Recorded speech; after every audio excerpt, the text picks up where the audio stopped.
बिस्मिल्लाहिर्रहमानिर्रहीम। शुरू अल्लाह के नाम से जो बड़ा मेहरबान निहायत रहम वाला है। वीवर्स अस्सलाम वालेकुम। वीवर्स आज हम मौजूद हैं अब्दरा रोड, और अब्दरा रोड जो है यूनिवर्सिटी से चंद कदम के फ़ासले पे है। जब आप पेशावर की साइड से आएंगे तो आपके लेफ़्ट साइड पर है अब्दरा रोड, काफ़ी मशहूर रोड है। इस रोड पर जो है तो एक सेंटर है, सेंटर का नाम है फ्रंटियर फाउंडेशन। आप ये देख सकते हैं 2003 से ये इदारा अपनी खिदमत अंजाम दे रहा है। इनके चेयरमैन साहबजादा मोहम्मद हलीम हैं। इसमें जो है तो तलिसीमिया के जो बच्चे हैं और जो बच्चे होते हैं उनके लिए जो है तो ब्लड की ये फरामी करते हैं। दाखिल हो गए हैं, देख सकते हैं डॉक्टर साहब हैं। डॉक्टर साहब से हम बातचीत करेंगे। डॉक्टर साहब अस्सलाम वालेकुम जी। वालेकुम। कैसे हैं आप? ठीक ठाक, अल्लाह का फ़ज़ल है जी। अपना तारुफ करा दीजिए। मेरा नाम डॉक्टर फ़खर ज़मान है और मैं यहाँ पे क्लिनिकल फ़िज़िशियन भी हूँ और एडमिनिस्ट्रेटर भी हूँ फ्रंटियर फाउंडेशन में। कितना अर्सा आपका हो गया इस इदारे के साथ? यहाँ फ्रंटियर फाउंडेशन में मेरे 10 साल से ज़्यादा हो गए। माशाल्लाह। डॉक्टर साहब थोड़ा सा हमें विज़िट करा दे अपने सेंटर का, जो है तो थोड़ा सा हमें बता दें। आएँ सर, प्लीज़ आ जाएँ। ये तो रिसेप्शन डेस्क है और जितने भी विज़िटर्स आते हैं या पेशेंट्स आते हैं या जिनको फ़ोन कॉल पे किसी इंफॉर्मेशन की ज़रूरत हो तो वो यहाँ से मिलती है। और ये सर हमारा थैलेसीमिया वार्ड है, जो मेन हमारी ब्लड ट्रांसफ्यूज़न होती है तो वो यहाँ पर होती है। ये ऐसी एक डिज़ीज़ है जिसमें ये जो थैलेसीमिया मेजर के बच्चे होते हैं, एक जेनेटिक डिसऑर्डर है, मोरूसी बीमारी है खून की, जो पैदाइश के साथ ही बच्चों में आ जाती है, वालिदैन की तरफ से मुंतकिल होती है। और फिर इन बच्चों की जो बॉडी है वो अपनी तरफ से जो खून के सुर्ख ज़र्रात होते हैं या रेड सेल्स होते हैं वो नहीं बना सकते, तो इनको फिर हम 15 से 20 दिन के बाद ये ब्लड ट्रांसफ्यूज़न करते हैं। यानी इनकी ज़िंदगी का दारोमदार इसी ब्लड ट्रांसफ्यूज़न पर होता है। जी जी। एक आप इस तरह कह सकते हैं जिस तरह आम इंसान को रोटी पानी की ज़रूरत होती है, इसी तरह इनको ब्लड की जी जी, इनको रोटी पानी के साथ साथ एक जो इजाफी चीज़ है वो एक ब्लड भी है। ये इनको जो है तो हर 15 से 20 दिन के बाद लगाना होता है। अच्छा डॉक्टर साहब ये बता दें कि ये जो बच्चे आते हैं आपके पास डेली कितने आ जाते हैं रोज़ाना की बुनियाद? जी जी हमें ये बता दीजिए सर। एक तो ये है कि हमारे फ्रंटियर फाउंडेशन के अल्हम्दुलिल्लाह खैबर पख्तूनख्वा में एक सबसे बड़ा फलाही इदारा है जो खून फराहम करने का सबसे बड़ा, वो इस लिहाज से कि हमारी जो ऑर्गेनाइजेशन है इसकी 3 ब्रांचेज़ हैं खैबर पख्तूनख्वा में, स्वात, कोहाट और यहाँ पे जो हेड क्वार्टर है वो पेशावर है। तो इन 3 सेंटर्स में डेली तकरीबन 50 से 60 पेशेंट्स को जो है तो ट्रांसफ्यूज़न होती है, ब्लड ट्रांसफ्यूज़न होती है। अच्छा डॉक्टर साहब इसके अलावा आपकी लेबॉर्ट्री भी है या और जो है वो जी जी जी जी बिल्कुल। ये जो है थैलेसीमिया के अलावा एक और जेनेटिक ब्लड डिसऑर्डर है जिसको हीमोफीलिया कहते हैं। हीमोफीलिया ऐसी बीमारी है जिसमें अगर किसी वजह से ब्लीडिंग स्टार्ट हो जाए ये हीमोफीलिया के बच्चों को, तो उनकी ब्लीडिंग आसानी से नहीं रुकती, क्योंकि उनमें वो जो खून को जमने वाले जो अनासर होते हैं उनकी पैदाइशी तौर पर कमी होती है। तो इन हीमोफीलिया के पेशेंट्स के लिए हमारे पास यहाँ पे फ्रंटियर फाउंडेशन में हीमोफीलिया पेशेंट्स वेलफेयर सोसाइटी है। और इसका फ़ायदा ये है इस सोसाइटी का, आए सर मैं आपको दिखा भी देता हूँ कि यहाँ पे जो है हीमोफीलिया जो है सर, ये भी एक खून की मोरूसी बीमारी है। और जैसे कि मैंने बताया आपको कि अगर ब्लीडिंग स्टार्ट हो जाए तो वो ब्लीडिंग नहीं रुकती आसानी से। इसका इलाज बहुत एक्सपेंसिव है। एक्सपेंसिव इस लिहाज से कि इसका जो इलाज, जो इंजेक्शन है या जो दवाई फ़राहम की जाती है वो बहुत महंगी होती है। वो एक इंजेक्शन तकरीबन 12,000 से लेके 15,000 रुपये तक होता है मार्केट में, जो कि हम यहाँ पे फ्रंटियर फाउंडेशन में हीमोफीलिया पेशेंट्स वेलफेयर सोसाइटी के साथ मिल के ये इन मरीज़ों को, जो हीमोफीलिया के मरीज़ होते हैं, इनको बिल्कुल फ्री फराहम किया जाता है। तो ये खैबर पख्तूनख्वा में वाहिद ये जो हीमोफीलिया पेशेंट सोसाइटी है, जो हीमोफीलिया के पेशेंट्स को ये इंजेक्शन प्रोवाइड करते हैं, ये वाहिद ये एक इदारा है जहाँ पे ये इनको फ्री मुहैया किए जाते हैं। और शहरों में सर, जैसे पिंडी में एक चैप्टर है, लाहौर में है, कराची में है, लेकिन खैबर पख्तूनख्वा में वो फ्रंटियर फाउंडेशन और ये हीमोफीलिया पेशेंट सोसाइटी जो है ये वाहिद ऑर्गेनाइजेशन है जो यहाँ पे ये फ्री इंजेक्शन प्रोवाइड कर रहे हैं। अच्छा, डेली कितने आपके पास आ जाते हैं? सर हीमोफीलिया के पेशेंट्स जो हैं ये तकरीबन 20 से लेके 25 तक पेशेंट्स हमारे पास आ जाते हैं डेली। लेकिन इसकी जो ट्रीटमेंट है वो बहुत एक्सपेंसिव है, जो मैंने आपको बताया। तो अदरवाइज़ ये इसमें यानी ब्लड बनता है बच्चों का सही तरीके से। सिर्फ उस वक्त प्रॉब्लम होता है कि अगर इनको चोट लग जाए, किसी वजह से एक्सीडेंट हो जाए खुदा ना ख्वास्ता, यानी जब इनकी ब्लीडिंग स्टार्ट हो जाती है, प्रॉब्लम उस वक्त शुरू होता है, तो फिर हम ट्रीटमेंट प्रोवाइड करते हैं। इसके अलावा सर हमारे पास हमारा ब्लड डोनर ऑफिस है या ब्लड डोनर एरिया है स्पेसिफ़िकली।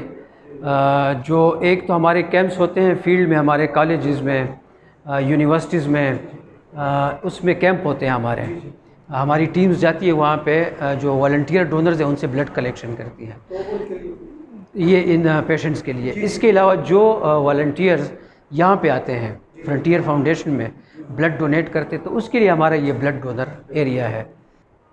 तो वो यहाँ पे आते हैं और मोस्टली वो डोनर्स जिनके लिए यहाँ पे अप्रोच इजी होता है एज़ कम्पेयर टू जहाँ पे कैंप्स होते हैं हमारे फील्ड में, क्योंकि वो दूर दराज इलाकों में होते हैं, तो फिर वो यहाँ पे आके तो ब्लड डोनेट करते हैं ये इस जगह पे। वैसे इस वक्त तो हमारे पास ये यहाँ पे भी ट्रांसफ्यूज़न हो रही है, लेकिन अगर कोई ब्लड डोनर आ जाता है तो हमारे पास फिर उसके लिए स्पेस अवेलेबल होता है। और उस ब्लड डोनर का जो है पहले प्रॉपर एक चेकअप होता है कि वो ब्लड देने के लिए फ़िट है, उसके टेस्ट होते हैं जिसमें hepatitis B, hepatitis C, HIV, VDRL और मलेरिया, उसके टेस्ट ज़रूरी होते हैं। वो इधर ही होते हैं डॉक्टर? वो यहाँ पे होते हैं हमारे सेंटर में। ब्लड डोनर से बिफ़ोर ब्लड डोनेशन वो एक ब्लड सैंपल लेते हैं और वो लेबॉर्ट्री में देते हैं, तो वो टेस्ट यहाँ पे हो जाते हैं। उसके बाद फिर उनसे अगर तो उनका टेस्ट क्लियर होता है तो ब्लड ले लिया जाता है और वो एक महफूज साफ़ सुथरा ब्लड होता है। और अगर खुदा ना ख्वास्ता उसमें कोई ऐसी डिज़ीज़ आ जाती है, हेपेटाइटिस या HCV या HIV, कोई भी ऐसी चीज़, तो फिर उस ब्लड को डिस्कार्ड कर दिया जाता है, वो पेशेंट को नहीं लगाया जाता। और उस डोनर को ये फ़ायदा होता है कि उसको जो है हम उसकी रिपोर्ट दे देते हैं और खुदा ना ख्वास्ता अगर कोई ऐसी डिज़ीज़ है तो वो बर वक्त अपना इलाज करा लेता है। तो ये हमारा ब्लड डोनर एरिया है। डॉक्टर साहब, थोड़ा सा ये इसके लिए आगाही के लिए आप लोगों ने कुछ इस तरह का कुछ शुरू किया है कि जी बीमारी को रोकने के लिए? जी असेंबली में भी एक बिल पास हुआ था जी, तो उसके हवाले से आप क्या कहना चाहते हैं? जी, ये आपके सामने ये एक बैनर भी है और ये हमने पेशेंट्स की इंफॉर्मेशन के लिए या जो विज़िटर्स आते हैं उसी के लिए डिस्प्ले किया है। और इसमें अवेयरनेस के हवाले से मैसेज भी है। और अवेयरनेस जो है वो बहुत ज़रूरी है सर, क्योंकि ये ब्लड ट्रांसफ्यूज़न का सिलसिला ये तो जारी रहता है। और फ्रंटियर फाउंडेशन की एक ख़ास ख़ासियत जिस पे आप ये देख भी सकते हैं कि ये एक जो है हमने पब्लिक सर्विस मैसेज बनाया है। इसी तरह हमारा एक अवेयरनेस और प्रिवेंशन प्रोग्राम भी है निजात के नाम से, जिसमें हम लोगों को, अवामुन्नास को, स्टूडेंट्स को, कॉलेज यूनिवर्सिटी के और मुख्तलिफ़ जो हैं पब्लिक को मस्जिदों में, मदारस में ये हम अवेयरनेस पहुंचाते हैं कि ये जो बीमारी है ये चूँकि एक मौरूसी बीमारी है, तो लोगों को जो है शादी से पहले ये थैलेसीमिया का टेस्ट ज़रूर करना चाहिए। उसको HB इलेक्ट्रोफोरेसिस कहते हैं या उसको थैलेसीमिया टेस्ट कहते हैं। ये अगर पहले से कर लिया जाए तो ये जो थैलेसीमिया मेजर के नए बच्चे पैदा होते हैं उसमें हम कंट्रोल कर सकते हैं। और ये भी सर मैं आपको बताऊं कि थैलेसीमिया के हर साल पाकिस्तान में कोई 6000 से लेके 8000 तक नए बच्चे ये पैदा होते हैं हर साल, जो कि एक बहुत बड़ी तादाद है। एग्जैक्टली क्योंकि सर हमारे यहाँ पे कल्चर में ख़ानदान के अंदर कज़न मैरिजेस का रिवाज बहुत ज़्यादा है और इस बीमारी की एक बड़ी वजह ख़ानदान के अंदर जो है शादियों का एक रिवाज है, स्पेशली उन ख़ानदानों में जिसमें ये बीमारी पहले से एक माइनर फार्म में मौजूद होती है। तो जब माइनर आपस में शादी करते हैं तो फिर उनसे थैलेसीमिया मेजर के बच्चे पैदा होते हैं। डॉक्टर साहब, आपकी कुछ वैन भी खड़ी हैं जिसके ऊपर लिखा हुआ है एम्बुलेंस और ये फाउंडेशन, तो ये किस चीज़ के लिए, ये जो बच्चों को लोग पिक एंड ड्रॉप के लिए रखी हुई हैं जी जी, जी जी इसमें हमारी तकरीबन 7 to 8 इस तरह की एम्बुलेंसेस हैं। जी जी उसमें से कुछ ये जो हमारे पेशेंट्स होते हैं इनके पिक एंड ड्रॉप के लिए, जी जी कभी इमरजेंसी ऐसी आ जाती है कि इन पेशेंट्स को रेफ़र करना होता है हमें टीचिंग हॉस्पिटल्स में, वहाँ पे। और कुछ गाड़ियाँ हमारी जो हमारे ब्लड कैंप्स होते ब्लड हैं कैंप्स के लिए और एडमिनिस्ट्रेटिव दूर दराज कामों के के जो लिए इलाके हैं जो उसमें। इलाके होते हैं उनके लिए यूज़ होते हैं। इम्पॉर्टेंट जो एक जगह है या एक ऑफिस है वो हमारी लेबॉर्ट्री है। Laboratory is a very important place, क्योंकि हमारी जितनी ब्लड कलेक्शन होती है वो यहाँ पे आती है लेबॉर्ट्री में। तो जितनी सारी ये ब्लड कलेक्शन हो जाती है, चाहे वो फील्ड में हो या यहाँ पे जो डोनर्स आते हैं, तो वो यहाँ पे लैब में आती है और इस जगह पे फिर उसकी स्क्रीनिंग होती है लेबॉर्ट्री में। और उसके जो मैंने आपको ज़िक्र किया कि hepatitis B, hepatitis C, HIV, syphilis, malaria के टेस्ट होते हैं, वो यहाँ पे हमारी इस लेबॉर्ट्री में। तो अल्हम्दुलिल्लाह हमारी जो लेबॉर्ट्री है ये एक जो जितने मॉडर्न इक्विपमेंट्स है ब्लड बैंकिंग के, हेमाटोलॉजी के हवाले से, वो सब हमारे पास मौजूद हैं। जैसे कि ये एक हेमाटोलॉजी एनालाइज़र है ये वाले जी, जी जी इस पे हम एक टेस्ट करते हैं जिसको कंप्लीट ब्लड काउंट कहते हैं। जितने भी पेशेंट्स हमारे आते हैं या जो ब्लड डोनर्स होते हैं, तो उनका बिफ़ोर ट्रांसफ्यूज़न या बिफ़ोर ब्लड डोनेशन ये CBC का टेस्ट होता है। और इसमें एक ही टाइम पे तकरीबन 20 to 22 मुख्तलिफ जो ब्लड के टेस्ट होते हैं, HB लेवल होता है, उसमें प्लेटलेट्स होते हैं, वाइट सेल्स होते हैं, तो ये मशीन जो है वो टेस्ट हमें प्रोवाइड कर देती है। ये 22 टेस्ट जो है 22 टेस्ट एक ही टाइम पे कर देती है। जी जी, ये हमारे ब्लड बैंक रेफ्रिजरेटर हैं। और ब्लड आफ्टर स्क्रीनिंग और आफ्टर मेकिंग इट कंपोनेंट्स, वो जो ब्लड है वो फिर यहाँ पे ब्लड बैंक रेफ्रिजरेटर में स्टोर किया जाता है। और इस पे ये 2 to 8 डिग्री सेंटीग्रेड पे ये स्टोर होता है। ये जो रेड सेल्स होते हैं ये तकरीबन 30 दिन तक इस्तेमाल किए जा सकते हैं, 30 डेज़ तक। उसके बाद फिर इसमें हेमोलाइजेशन हो जाती है, फिर ये हम ट्रांसफ्यूज़न नहीं कर सकते। डॉक्टर साहब, ब्लड से आप एक और भी ब्लड दूसरा जी जी जी, एग्जैक्टली। और वो बहुत इंपॉर्टेंट भी है जी, क्योंकि एक्चुअली ब्लड बैंक में ये सहूलत होनी चाहिए कि ब्लड के कंपोनेंट्स बने। किसी मरीज़ को रेड सेल की ज़रूरत होती है तो उसको होल ब्लड नहीं लगाया जा सकता।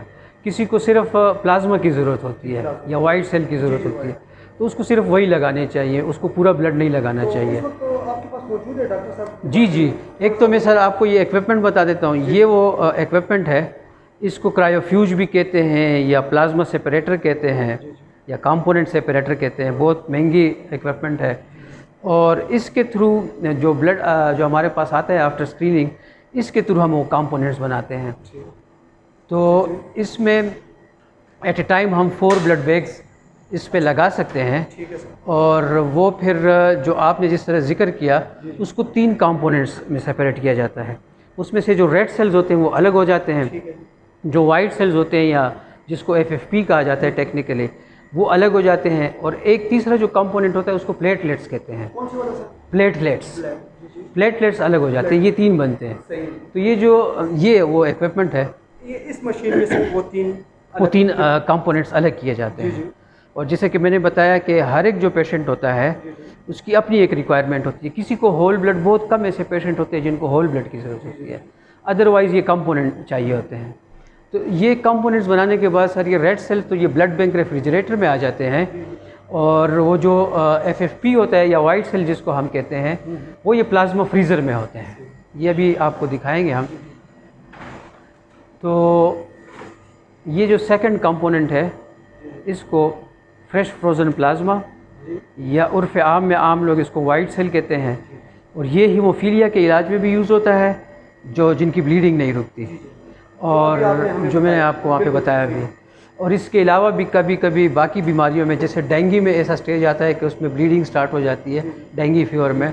अभी डेंगू का मर्ज फिर दोबारा वो सर उठा रहा है उसका। और वो खास तौर पर आपके जो इलाके हैं सफ़ेद डेरी और इस साइड पर, बिल्कुल यूनिवर्सिटी रोड के साथ जो अटैच इलाके हैं, यहाँ पे उसका इंसिडेंस ज़्यादा होता है। और ये जो है सर, ये जो FFP है इसको हम 1 साल तक यूज़ कर सकते हैं। 1 साल इसका जो ड्यूरेशन है ये ज़्यादा है क्योंकि इसको हम फ्रीज़ करते हैं। और रेड सेल का तो मैंने आपको बता दिया, वो 30 डेज़ होते हैं। और जो प्लेटलेट्स बनते हैं वो हमारे पास इस प्लेटलेट एजिटेटर में स्टोर किए जाते हैं। लेकिन प्लेटलेट्स की जो लाइफ होती है वो बहुत कम होती है, वो सिर्फ 5 दिन होती है। 5 दिन के अंदर 5 दिन के अंदर उसको इस्तेमाल करना होता है, अदरवाइज़ फिर वो ज़ाया हो जाते हैं। इसी वजह से वो हर वक्त हमारे पास अवेलेबल नहीं होते, क्योंकि उसका टाइम कम होता है। वो या तो ट्रांसफ्यूज़ हो जाते हैं या फिर हमें ऑन डिमांड बनाने पड़ते हैं, अदरवाइज़ हम उसको ज़्यादा वक्त तक स्टोर नहीं कर सकते। अच्छा डॉक्टर साहब, ख़ास तौर पर पाकिस्तान और बिलखुसूस खैबर पख्तूनख्वा में लोड शेडिंग का बहुत इशू जी जी जी उसके लिए आपने क्या वो इसके लिए बंदोबस्त? जी जी बिल्कुल। ये जो हमारी जितनी सारे इक्विपमेंट है, क्योंकि हमारे लिए बैकअप बहुत ज़रूरी है, इन सारे इक्विपमेंट्स का अपना एक ख़ास टेम्परेचर होता है, उससे हम इसको कम नहीं कर सकते। तो बिजली का तो बहुत प्रॉब्लम होता है, तो हमने अपना सिस्टम जो है इसको सोलर पे कन्वर्ट किया हुआ है। ये जैसे आप एंटर होते हैं आपको नज़र भी आ जाएंगे, पैनल्स ऊपर लगे होते हैं हमारे रूफ पे। तो ये है कि हमारे यहाँ पे non interrupted electric supply in equipments के लिए और बाकी पेशेंट्स की सहूलत के लिए भी, कि उनको मतलब एसी या पंखों की ज़रूरत होती है तो वो अवेलेबल होती है सर। ठीक है, और उनके साथ अटेंडेंट भी होते हैं। तो ये ब्लड ट्रांसफ्यूज़न का प्रोसेस ऐसा है कि एक दफ़ा ब्लड जब लग जाता है तो तकरीबन 3 से 4 घंटे तक फिर वो मूवमेंट यानी नहीं कर सकते, वहाँ से जा नहीं सकते। तो इस दौरान लंच का भी टाइम आता है, चाय का भी टाइम आता है। तो हमने यहाँ पे अपने थैलेसीमिया सेंटर में फ्रंटियर फाउंडेशन में ये अरेंजमेंट किया हुआ है कि हमारे अपने यहाँ पे एक कैंटीन है जिसमें स्टाफ के लिए भी जितना यानी चाय कावा लंच उसका इंतज़ाम होता है, और बिलखसूस पेशेंट्स के लिए भी होता है। पेशेंट्स और उनके अटेंडेंट्स के लिए ये ज़रूरी होता है, उनको हम ये फ्री प्रोवाइड करते हैं लंच और चाय। और क्योंकि वो फिर जब उनको ब्लड लग जाता है वो कहीं पे जा नहीं सकते, तो वो उनकी सीट पे ही उनको मुहैया किया जाता है। 3 घंटे तक जो है तो वो ट्रांसफ्यूज़न होती है, तो फिर उनको उनकी सीट पे ही खाना फराहम कर दिया जाता है। साल तक खून हर 3 महीने बाद अतिया कर सकता है। आए फ्रंटियर फाउंडेशन का साथ दें। जी, अपने खून के अतियात, ज़कात, सदकात फ्रंटियर फाउंडेशन में जमा करवाएं और ज़िंदगी बचाएं।